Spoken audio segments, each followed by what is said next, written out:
Hello everybody and welcome. In this video I'm going to show you how to pair your Earbuds CREATIVE Zen Air Plus with your PC.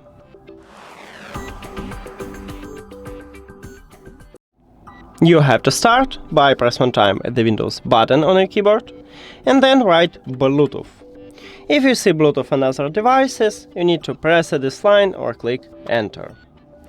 Now, at the right top, we have a device button. Press this button, and if you have Windows 10, you will see this button at the top. In this window, you need to select Bluetooth, and after that, we can open the charging case, and your earbud should enter to prank mode automatically if your earbuds is not connected with another device, and you know it by the LED light what flashing red and blue.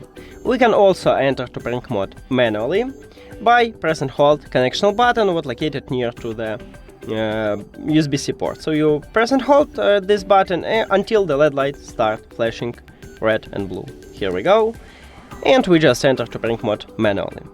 Then click at your earbuds as the device list and click Done. That's it.